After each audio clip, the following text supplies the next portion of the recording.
So, Hare Krishna, all the devotees. So, we are discussing the offenses which were made in different instances. And first instance, Sasha Mataji is sharing about Ramchandra Puri. Yes, that is correct. So, that was majority of the class yesterday by His Grace Yugal Kishore Prabhu, where he was talking about those who actually did offenses and then problem happened. So one was Ramachandra Puri. Who else was there? Anybody else?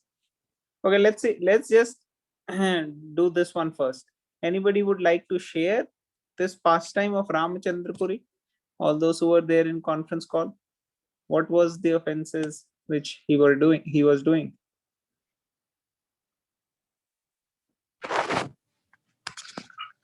Hare Krishna Prabhuji. Hare Tanmay. Go ahead, please.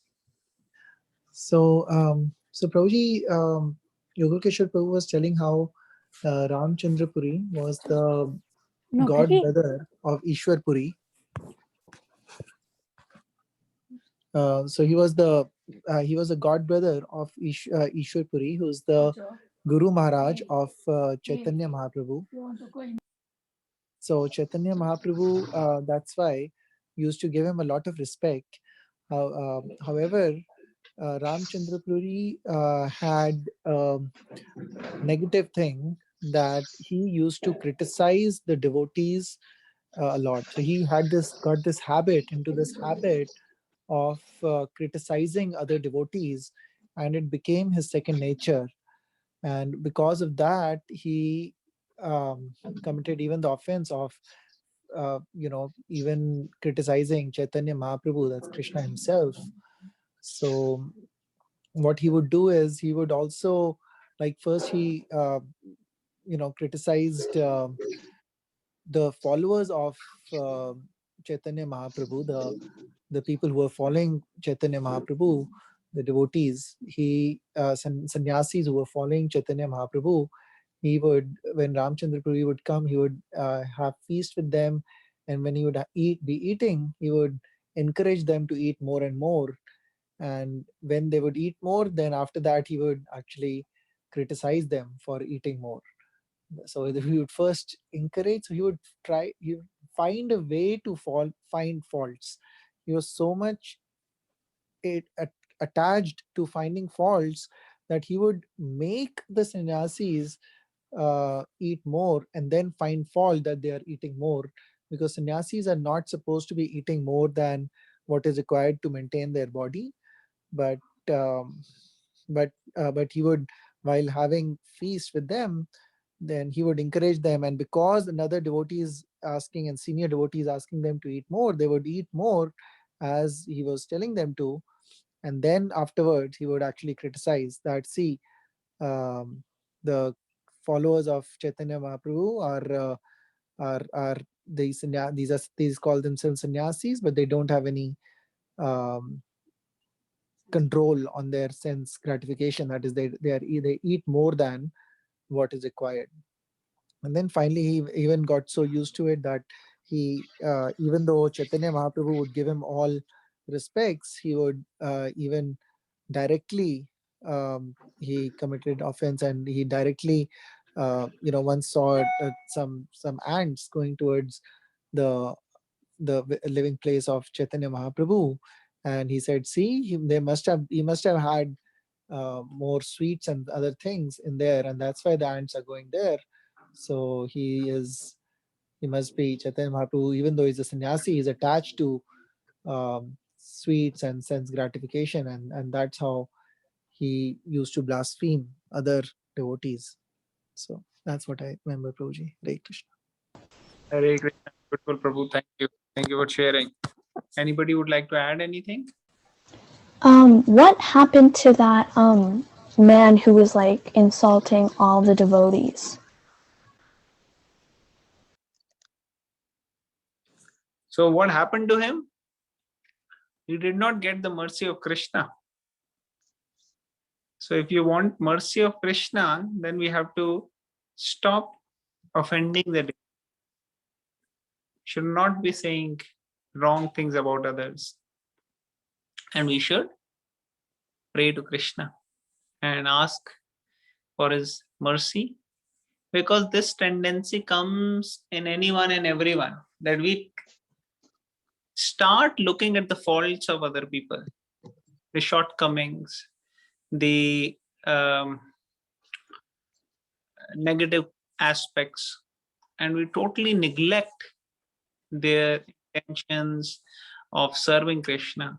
We don't focus so much on the positive quality, and that is a big problem. So it is a lesson for all those who are practicing Krishna consciousness to not get into this habit. Anyone you see, anyone you meet, immediately you should think about their good qualities. If you have this habit of doing, this practice of doing, then you will see, you will learn to be able to find good qualities. Krishna will make you see the good qualities if you want to see. Otherwise, Krishna will not make you see the good qualities. You will only focus on the negatives. So that's what essentially happens to people when they start doing offenses, and then the advancement in spiritual life that slows down or even stops. So we have to be very careful. So that was the point. So Ramachandra Puri was one example there. Now, why did Ramachandra Puri got this habit? Can anybody tell? What did he do in before this, because of which he got into this habit?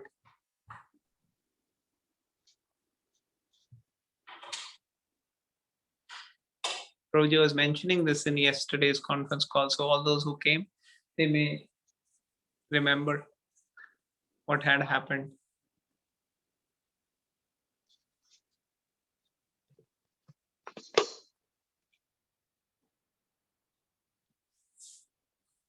So what he did, his Guru Maharaj Madhavendra Puri was about to leave his body, and he was in the mood of separation from Krishna.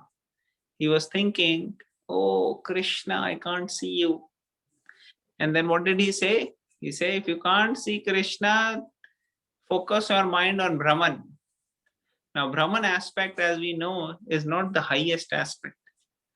Brahman realization is realization for neophytes.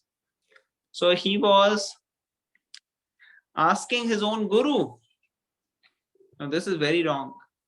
One should not give instructions to those who are senior to us. And he was giving instruction to his own Guru. That is very offensive. He was seeing fault in the Guru. So because he was seeing the fault in the Guru, that led to him get this habit of finding faults in others. So similarly, for our life, if we start finding faults in anybody, then it will cause problems in our life. And then we'll start finding faults in everybody. So very careful to not let this happen, to not let our guards down. When such a thing comes, we should immediately start thinking about positives. Now, that being said, sometimes you may be in a duty of training people. For example, a teacher, when she's checking your question paper, she has to find faults. Otherwise, what is the point? She can't give 100% to every child, even if they made a mistake. So if somebody is in that role of a teacher, if he's in a role of being a parent, or a role in which they have to train, then that is something which they may have to do it, but it has to be done with a mood of genuine feeling of not envy, but of feeling like suhrid. Suhrid means well-wisher, like a true well-wisher of the person. Like a mother will say something to the child that, oh, you're not dressed properly or your clothes are stained, and she'll go and correct the child, clean the child nicely, dress up the child. So that is the way of dealing with bad habits. Also, the child has something, parents have to rectify those. So that is their duty. But it should not become a habit that every time we are only finding faults only in the child. That can be very dangerous and problematic. And same thing with our dealings with devotees. Very, very careful we have to be. So that is what Ramchandra Puri did, because of which he got into the trap. Anybody wants to add anything?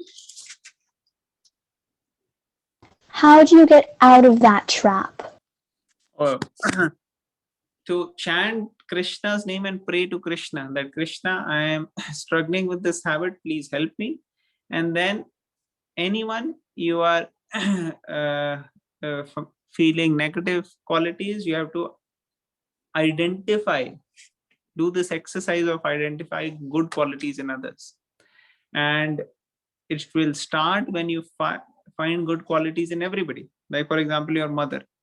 You should think every day 3 things which your mother did for you that day. Positive. It has to be all positive.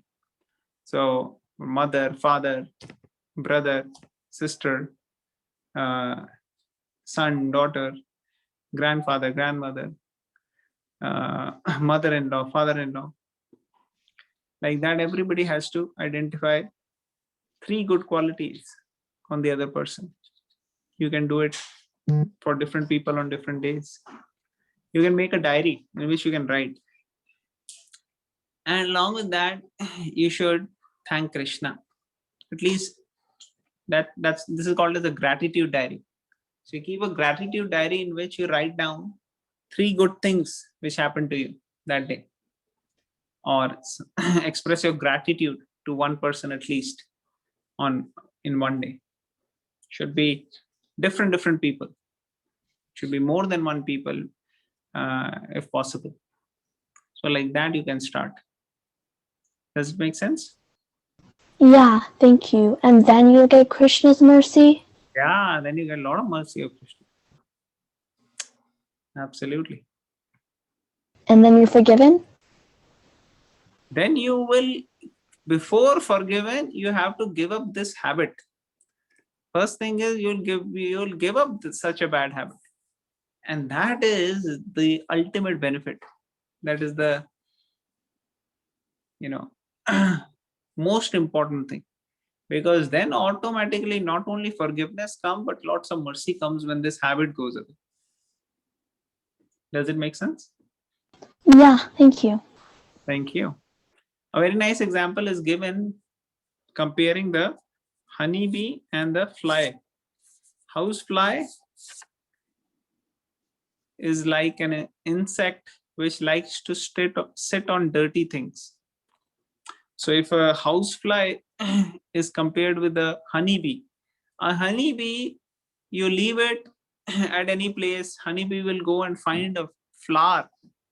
And even if there is, rarely, nobody can see a flower, but honeybee will find some flower and sit and drink the nectar from the flower. And if the housefly, you leave the housefly in a beautiful garden full of roses, still the housefly will find some stool sitting somewhere and sit on the stool and drink the juice of the stool.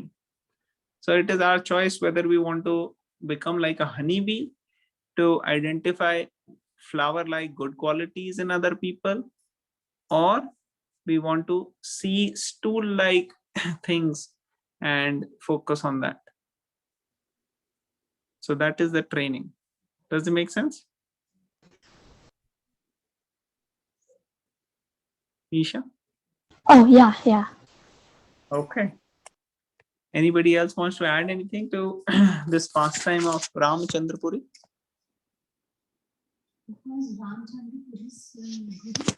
Madhavendra Puri. So this is the comparison between the 2 disciples. Madhavendra Puri had so many illustrious disciples. Ishwar Puri was one of them, and Ishwar Puri served Madhavendra Puri at the last final stage. What he did, he was cleaning his urine and stool even at that time. So that was the quality of Ishwar Puri. While on the other hand, Ramachandra Puri, he was finding faults in the Guru. So what was the result? Ishwar Puri was blessed by the Guru, and Krishna was so pleased that Krishna came and became a disciple of Ishwar Puri. Lord Chaitanya Mahaprabhu came and became a disciple of Ishwar Puri because he was serving his Guru. That is the blessing and the mercy of Guru. And on the other hand, Ramchandra Puri, he was totally, trapped into this bad habit. Okay. So anybody else like to share anything on this Ramchandra Puri? Okay. So Prabhuji also shared a couple of other examples of offenses. Can anybody tell what other examples he shared?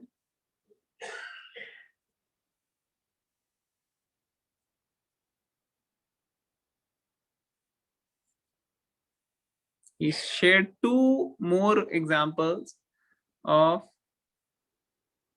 somebody who offended Vaishnavas or Guru. I think one is about that one devotee said he liked to eat sweet too much and he cannot control it. So he said, you can eat as much as you want, but buy from outside and eat. I don't know if that's a count as offense. No, Hello? don't buy from outside. So he was Sweet. told, don't buy from outside and eat. Oh, It was the other way around. They said, as much as you want, you eat, but eat from the temple. Don't buy from outside and eat. So this was a devotee who was living in the temple. So this was not an offense. This was just a question. So this was another devotee asked a question about sweets. But my point is, who were the other two examples Prabhuji shared about people who did offenses to Vaishnav or Guru? Or if anybody wants to share any other points from tomorrow, from yesterday's lecture, they can share also.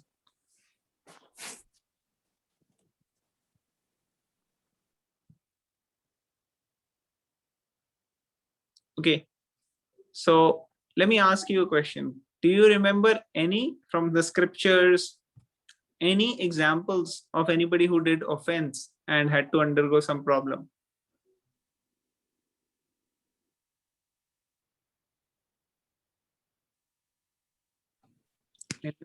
Hare Krishna, Prabhuji. Yes, ma'am. Go ahead. Prabhuji, one of them you told you when you asked him yesterday about Jeev Goswami offending Vallabhacharya and Rup Goswami. No, that was not offense actually. I was asking him what should be our role when somebody is criticizing our authorities, like it was done at that time. So Prabhuji was mentioning that is not offense. It is more like, having different perspectives,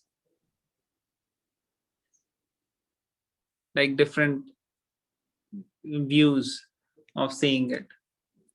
So it was not offense from anyone's side. Does it make sense, Mataji? You're mute. Yes, Prabhuji. But Jiva Goswami was still had to still go through certain. So this was setting a standard. So this was setting a standard. Everybody did perfectly in that situation.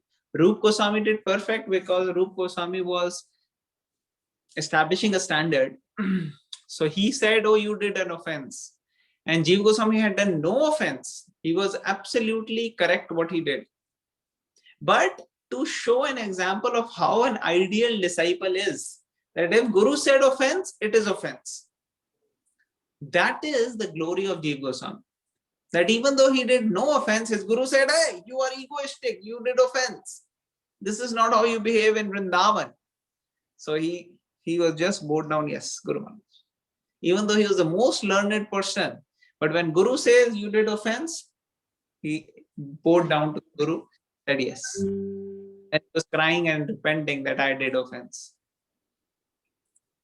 Yes, Prabhuji. Thank you. Thank you. Yes, somebody sharing. Rakshita Mataji, you want to share?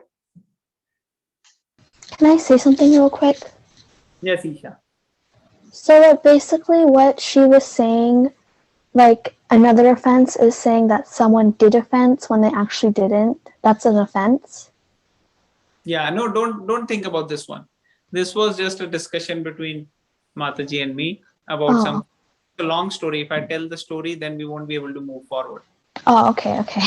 So don't just disregard this one. So there is a very nice point which is being mentioned now by Rakshita Mataji. She'll tell you. Prabhuji, can you share? Actually, मेरे साथ ना नविका सो रही है, तो I can't talk. Thank you, Mataji. So Rakshita Mataji here is sharing how Ambrish Maharaj, great devotee of the Lord, was offended by Durvasa Muni. Durvasa Muni, he came there and he plucked few hairs, chanted a mantra, and a demon was created.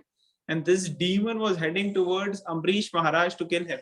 But Ambrish Maharaj is a great devotee, and he didn't even do any mistake or anything. So Ambrish Maharaj was humble. He bowed down there, didn't do anything. Oh, great sannyasi Durvasa Muni is there. So he didn't say anything, but Krishna Sudarshan Chakra came, killed that fiery demon, which was created by Durvasa Muni, and then the chakra was going towards Durvasa Muni. And finally, Durvasa Muni went to all the demigods and nobody could help him. Then he went to Vishnu, could not help him. Finally, came to Ambrish Maharaj and begged for forgiveness, and he was forgiven. So this is the greatness of Vishnu as well as Vishnu's devotees. Real devotee never take offense. If a real devotee, somebody comes and asks for forgiveness, a real devotee doesn't say, maaf kiya tumhe, maine maaf kiya, maine. Not like that. A real devotee says, oh, forgiveness for what? You didn't do any offense. I did offense. I'm sorry. That is the real devotee. A real devotee is not an egoistic person saying that, maaf kiya. And neither a real devotee will say, oh, you're doing this to me? See what Krishna will do to you. No. Real devotee is very tolerant. He doesn't take offenses. Krishna doesn't forgive anyone who offend a devotee. Krishna takes it very seriously. Just like a mother or a father will, especially mothers, they will feel very bad if somebody misbehaves with their child. They will not like it, even though they may not say, but they will not like if you. So similarly, Krishna doesn't like when you offend his pure devotee. So that is a good example. So what other examples can you give? Okay, Vishwamitra offending Vashishta Muni. Okay, nice. What else? I had a quick question Yes, Isha. by the story you just told. Mm-hmm. So he was kept alive just by begging for forgiveness from the pure devotee, right? Yeah. And then Krishna ultimately forgave him. Yeah, first the devotee has to forgive, then Krishna forgives. Oh, okay. Okay, so the next one is good one. And who else? Kuvera's son offended Narad Muni. Okay, in one sense you can say that. Okay, who else?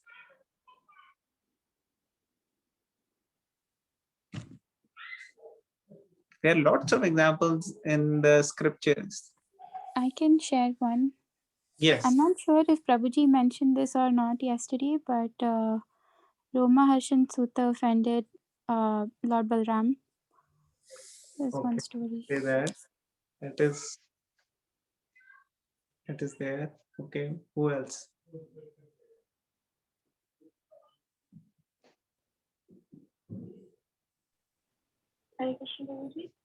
Yeah. Your voice is not clear, Mataji. I cannot hear at least.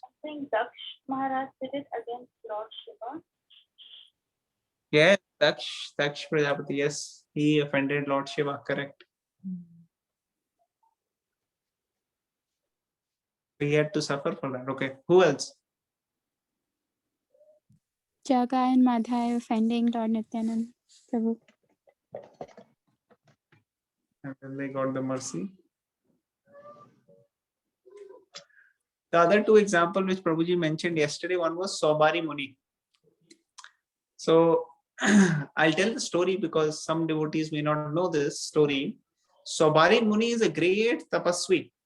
He was a yogi who was meditating, and while he was meditating, he didn't want to be in disturbance. So what he decided, he will meditate under the river, not like on the surface, inside the river. He had so much power that he could stay alive for thousands of years under the river. So he went inside Yamuna, and Sobari Muni meditated there 10,000 years. What happened during this time? He offended a great devotee. Whom did he offend? Can anybody tell?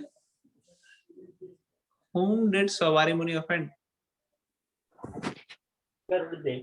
Garuda. Correct.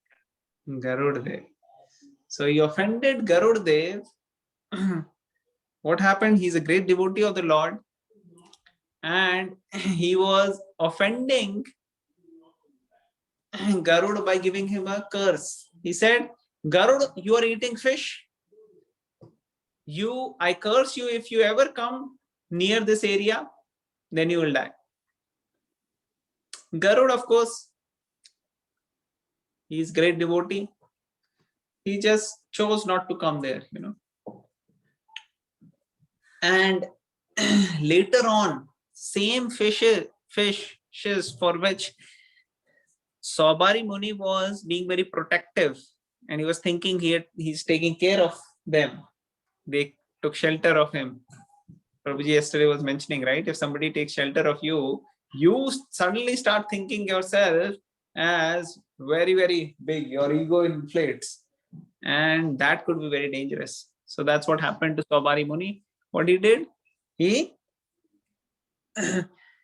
cursed Garuda, and after that, the same fishes he saw mating, male female fishes, they were mating, and then he decided what is he doing here?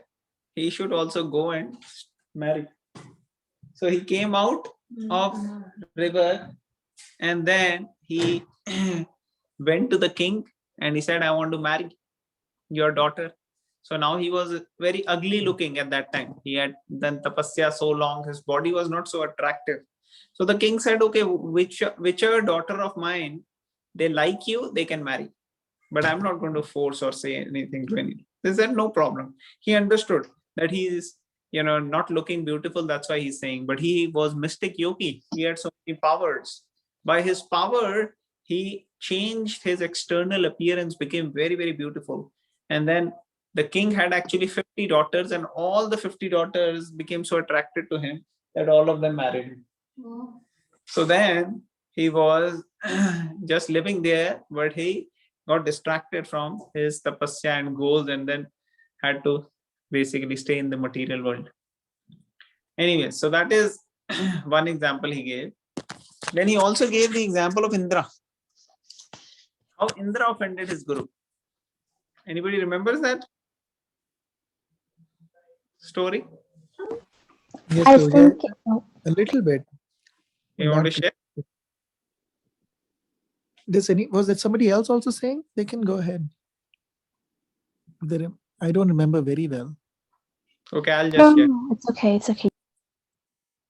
So once Indra was nicely accepting the worship and the praises and the glories of, his dependents and others. They were glorifying Indra. Indra was enjoying. And at that time, his guru entered the assembly. And Indra did not offer proper respect. He was so busy in actually hearing his glories and enjoying all the nice entertainment which was going on for him, that he did not pay proper respects to his guru. His guru was there, and as soon as you see the guru, you have to pay obeisances. But he did not do that. And Brihaspati waited for a little and then left. And then, of course, Indra immediately realized, oh my God, I made a mistake. But it was too late. And then he lost all his kingdom just because of one mistake. So that was another example which Prabhuji gave. So that was what was not clear, Prabhuji. Like, which instance is this when he lost his kingdom? Because it's happened a few times. This happens a few times. Yeah. So which instance is this? Means what? Like when was this that he which time is this talking about when he had to lose his kingdom? I think this is the time. Let me think. So one was when Bali Maharaj became strong. Bali Maharaj, then even Ravana had he was under the control. Even during Hiranyakashipu, I think it was there. Then Indrajit and Ravan had won over Indra also. Yes. So I am not going to tell you the wrong thing. I think it's most likely Bali Maharaj, but I don't want to be 100% saying that, because the second example was when Durvasa Muni was angry. And at that time, when Durvasa Muni was angry, at that time also, they lost their kingdom. And one of these two is Bali Maharaj. Yes, Right. Chaitanya is sharing. He probably can remember. Yes, Prabhuji. Prabhuji, you're not very clear. Can you come close to the mic? Looks like from a distance it's coming. Can you hear me now, Prabhu? Yes, much clearer, bro. Yes, Prabhu.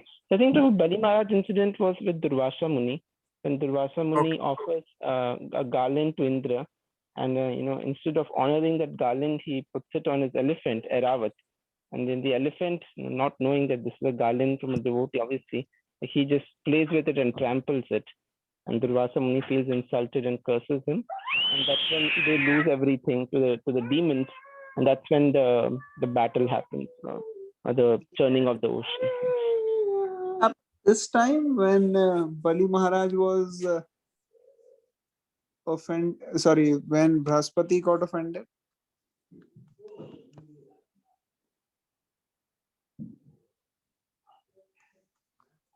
Hare Krishna Prabhu. Hare Krishna Prabhu. Yeah. Do you remember what had happened when Brahaspati got offended? Yes, Prabhu. I think then Brihaspati had cursed, I think, Indra to take to fall down from the heavenly planet to become a boar, a pig family. And then he used to enjoy in his pig family. Then everybody came to take him back, but he said, "No, I'm happy being a pig." And they said, "No, you are the king of the heaven. You have to come back." Yes. Thank you, Prabhuji. Thank you, Vijay. Thank you, Prabhuji. Hare Krishna. So like this, basically this was another example where he was offended. Okay, actually, there is a chapter here in Srimad Bhagavatam, Canto 6, Chapter 7. That chapter talks about Indra offends his spiritual master. And this is when Vishwaroop was created. So Chaitanya Prabhu told one instance, and then this is maybe a different instance, I guess, where the connection of how the other, what was his name? Harsha Shoka's father. I'm forgetting his name. Starts with a C. Anyways, his next life he became Vishwa. In the next life he became Vritrasur, right?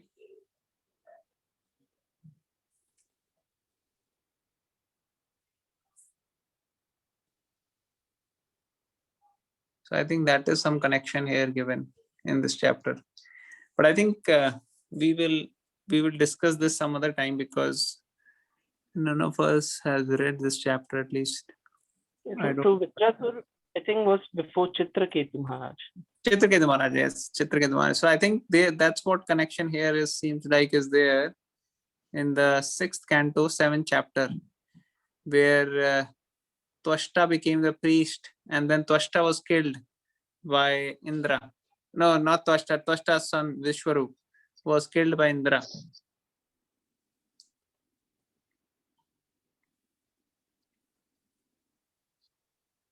So multiple offenses here Indra is doing, and then that costed him.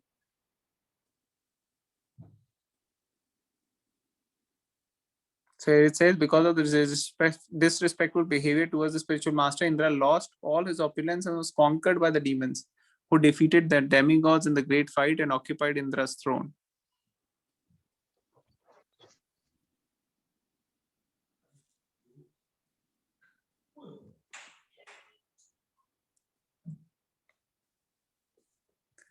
Okay, so this was another example.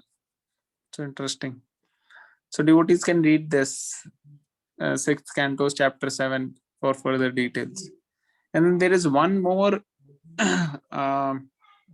actually 2 more situation of offenses I was remembering as Prabhuji was telling this. One, if you have not heard this before, you may be very surprised to hear this. Once Lord Chaitanya Mahaprabhu, he was giving all the devotees benedictions, various benedictions they were giving.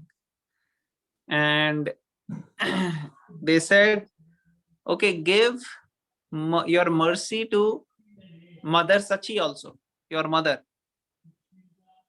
And at that time, what did Lord Chaitanya Mahaprabhu say? Can anybody tell? Because Lord Chaitanya is now taking the form of Supreme Personality of Godhead, and he is fulfilling the desires of everybody. Somebody is saying, please give love of God to my family member. They are giving to them. Somebody is saying, oh, I want to see you in the form of Lord Krishna. So he's showing his form of Krishna. Somebody is saying something. He's just fulfilling their desires. And in this situation, they're saying, oh, give your mercy to Sachi Mata also. And he said, no, she will not get the mercy. Now, Sachi Mata is great devotee. Krishna came as his son. But here in this instance, he's saying no. Why? Because she did offense. Do you know what offense she did?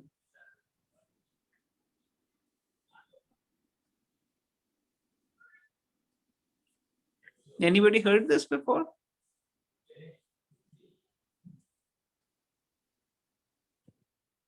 Yes, no, maybe. No problem. No problem. So in this situation, Lord Chaitanya Mahaprabhu is saying that he will not give the mercy because Mother Sachi did offense to Advaita Acharya.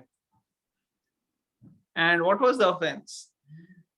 So Sachi Mata, she had 2 sons. After several of the children, they did not survive. They pretty much died in the womb or as soon as they came out. And then Vishwarup was the first son who became big, and he used to go and learn from Advaita Acharya. And eventually he took sannyas. When he took sannyas, Mother Sachi, she felt very bad. Oh, my son, after so long, he got, and now he has taken sannyas. She was feeling very bad. And if she was feeling bad, why he was under the association of Advaita Acharya? So naturally, she'll feel he's the one who has inspired him to take sannyas. And not only this, the second son, who was Nimai, little Nimai, he was grown up, became a boy now, married. And now, even Nimai, 24 years old boy, he's taking sannyas with old mother and wife at home. So she was feeling so sad, and she somehow could not, help her from saying that Advaita Acharya has actually taken both my sons. And she was very careful still not to say anything negative. But what she said and did was enough to cause an offense to Advaita Acharya. And of course, Advaita Acharya didn't even know or took it as an offense. He was not having much. But Lord Chaitanya took it as an offense towards others. So she is not going to get. So then what is the solution for her? Said she has to take the dust from the feet of Advaita Acharya, put it on her head, and then she'll get the mercy. So then she went to take that. But then as soon as Advaita Acharya got to know, Advaita Acharya he fainted. He said, what? Mother Sachi is the mother of Lord Chaitanya. She's the mother of the Lord. She is the mother of the whole universe in one sense. And she's going to take dust from my feet. I am so fallen. And he just fainted. So when he fainted, she took the dust from his feet and she got fainted. Then he woke up, he took the dust from her feet. So like that it was going on. But the point is that Lord Chaitanya wanted to give serious message that how we should not offend any Vaishnava, any devotees. This is one of the main reasons why spiritual life becomes so slow or even stop. We are not able to make any progress in spiritual life when we offend devotees. So very, very careful always. And then the other instance which I was remembering was Rup Goswami. Rup Goswami Rup Goswami is the greatest of the Vaishnava. He doesn't offend anybody, right? But once upon a time, he was, so when the great personalities, they chant, it's not like just chanting and thinking something else. When they chant, actually Krishna's pastimes are going on in front of them. They actually enter in the pastime.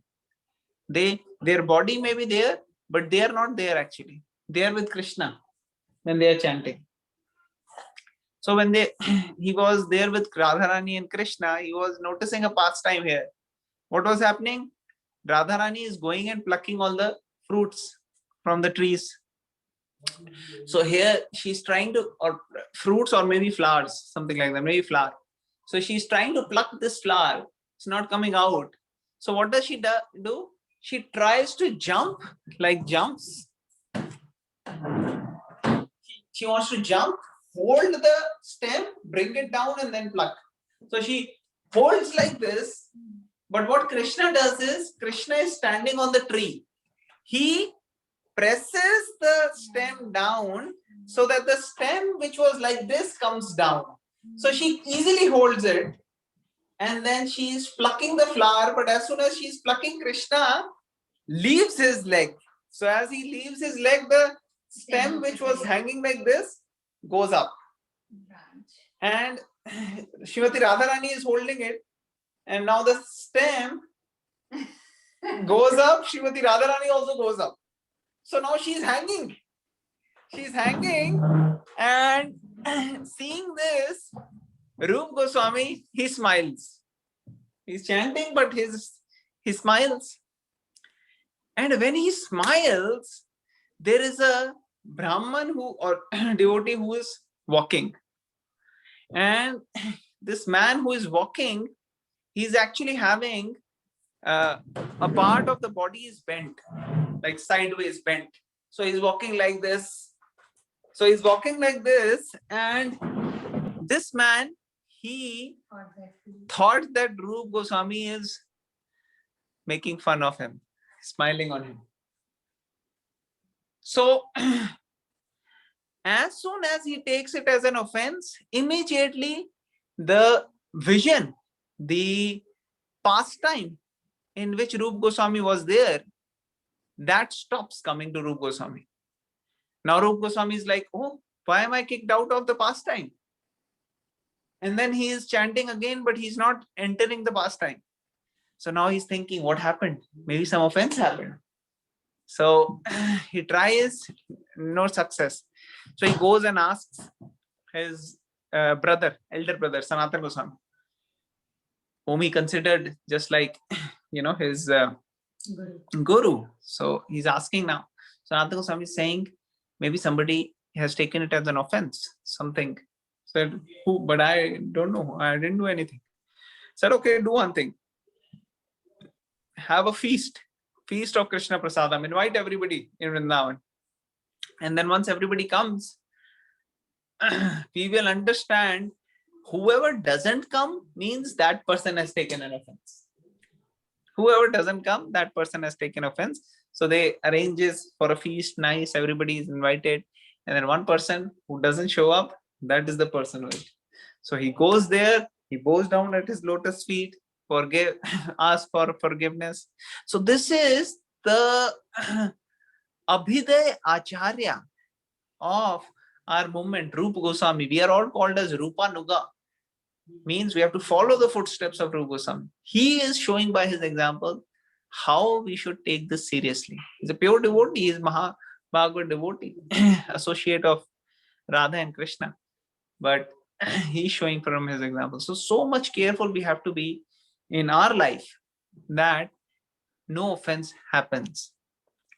So this is, these are some of the examples where the scriptures or the acharyas, they show how dangerous it is to be in a situation where we come across offenses.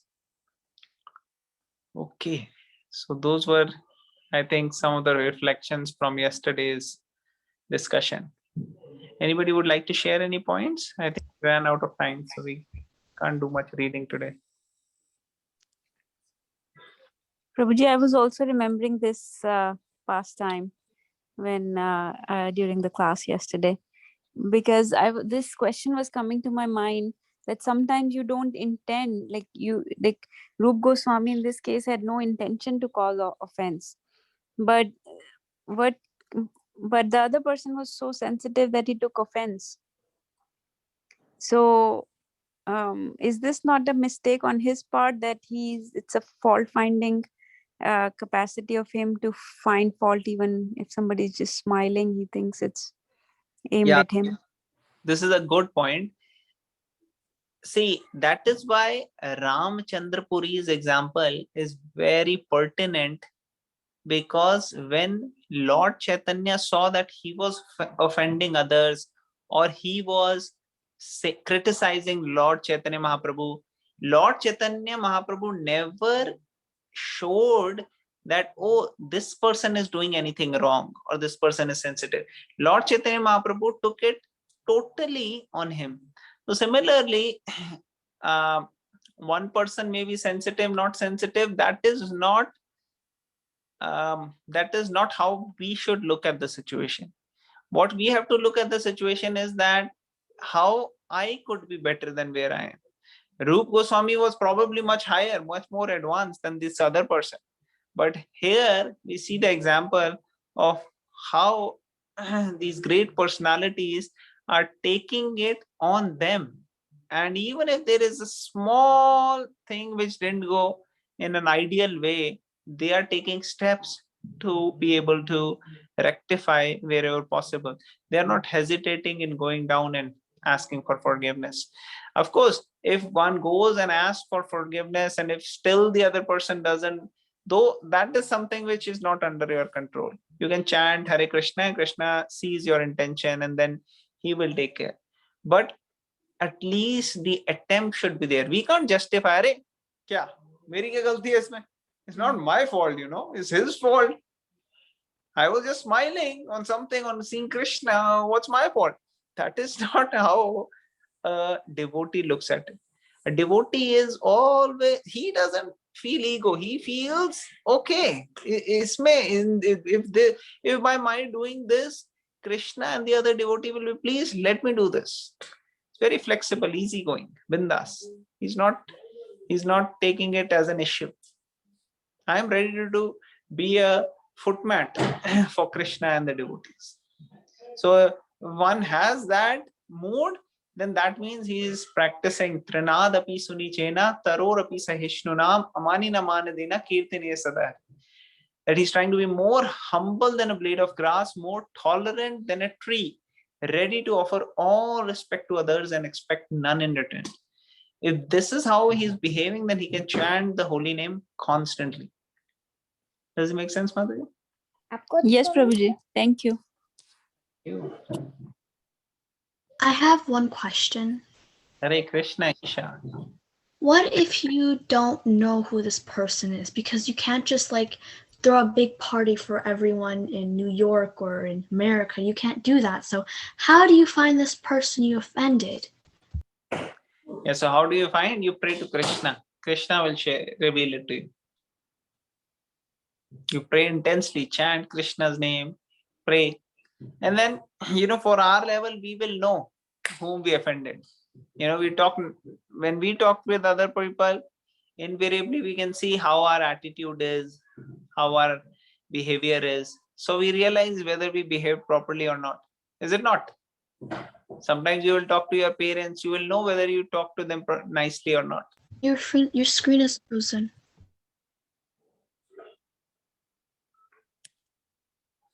Am I audible? Hare Krishna? Yes, Prabhuji. Yes, whatever I said was audible? Yes, Prabhuji.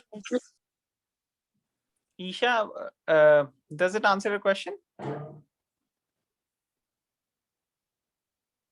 Anybody else would like to answer her question? I don't know if she dropped off. Anybody else add anything? I didn't hear it because something happened with my internet. So could you repeat, please? Yeah, what I was sharing, that first thing is you have to pray to Krishna and chant nicely. When you pray nicely, chant Krishna, Krishna will reveal. And then also when you talk to people, you will know who is with whom you're talking. Are you talking nicely or not? Sometimes when you talk to your parents, you will see that, oh, maybe I didn't talk that nicely, with my mother. I was just a little irritated the way she was saying. So let me just go and say sorry, mama. And then that's all good. But then sometimes you will be talking nicely with people, so you'll know that no, I didn't do anything. So Krishna will give you some idea, some hint. And even after that, if this happens, you pray to Krishna nicely and chant more. Then Krishna will take care of it. Make sense? Yeah. Is thinking badly about a devotee a sin or? If you're thinking bad about devotee, then pray to Krishna. See, such bad thoughts are coming in my mind of such a nice, wonderful devotee. And then you should write in your diary good things about that person. Okay, and then you'll be ultimately forgiven? Yeah, you have to find 3 good things in that. And when you meet them, share with them nicely that, whatever good things found in them, share with them. Okay. All right. So any final points before we end today? So was it okay today's discussion? We were just trying to reflect on yesterday's conference call and discuss this important, very, very important topic of how to avoid Vaishnava Aparadh. All right. So thank you all. Oh, and one question. This is the last one. I'm sorry. Yes, How do you know you offended a devotee? there are a lot of ways. First thing is, if you did something which was not proper and you feel like, oh, I messed up there, or I misbehaved, or I did something, then that means some offense may have happened. So then you go and say sorry. And if everything is okay and your spiritual life is going fine and you didn't talk to anyone in a bad way and you didn't make any mistakes, that means you did not offend devotee. And if, let's say, your spiritual life is not going well, then you have to pray to Krishna. Krishna, did I offend a devotee? Why I'm not able to practice nicely? So then you have to ask that question to Krishna. And then Okay. he'll give you the answer. Yes, he'll guide. You have to keep asking. Okay. I have a question, but if that person is not devotee, then if you offended it, still you have to. Mataji, we do not know who is who. Sometimes somebody may appear not to be a devotee, but maybe he's very, very great devotee. Yeah, Like for but if he's not Hindu, that person is Christian. Yeah, Christian So a devotee. That doesn't matter. Hindu, Christian. Sometimes Christians are more advanced yeah, spiritually. but they are not Krishna's devotee, right? Well, they also believe in God. Who else is God? Krishna is the only God. Yeah. All right. Right. So they are believing in a different name, God, but that is also God. All right. And then we don't know if they are not devotee today, tomorrow you'll see, they may be more advanced devotees. Like some of the people we see came to Krishna consciousness so many years after, for example, after me. They didn't even know who is Krishna when I started chanting 16 rounds, let's say. And now they are even greater devotees. So just somebody who may appear not to be a devotee could be very deceiving. Actually, they may have been a devotee from so many lifetimes. And Yeah. we just see them as a devotee, right? So sometimes you get so much annoyed with certain people and you don't say bad thing, but you still, say something that is a little offensive, but I don't know. Yeah, so we can say sorry and then we continue chanting. Chanting is very important. Sometimes in unavoidable situations where we cannot fix anything, chanting can fix it. So we should not make it a regular habit of offending people and then chanting and thinking that that is going to forgive us. No, we should always ask for forgiveness from the Vaishnavas and then chant. Otherwise, if we don't ask for forgiveness and somebody takes offense, then our chanting is not good, but actually it is like beating on the heart of Krishna, that we have first offended devotees and now we are coming and chanting. That could be beating. But if we have sincere heart that no, I don't want to offend anybody, please ask for forgiveness from the devotees if you can, if you know. And otherwise ask forgiveness from Krishna. I don't know, I'm ready to ask forgiveness from anybody, whoever you want.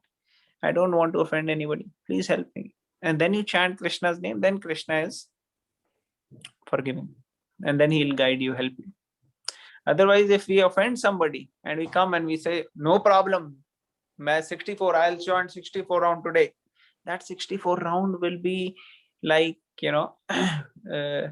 beating with a rod on the heart of Krishna. Krishna doesn't like that.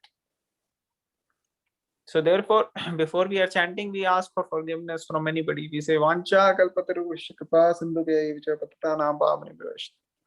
Every morning, when Mangal Arati happens, after that, all the devotees, they chant Vancha Kalpa, means all the devotees, we are paying obeisances to them. We are actually glorifying all the devotees. They are so great. They are very advanced. And then Krishna is very happy, satisfied. Okay? All right. Thank you. Thank you. All right. Thank you very much, everybody. Very grateful for the association. We'll end it here. Vancha kalpataru vishya kripa sindhu vihayavcha pattanam pavanebhyo vaishnavyo namo namaha. Please forgive me for any of my mistakes and offenses, which I have a bad habit of committing. So please forgive me. Hare Krishna. Hare Krishna.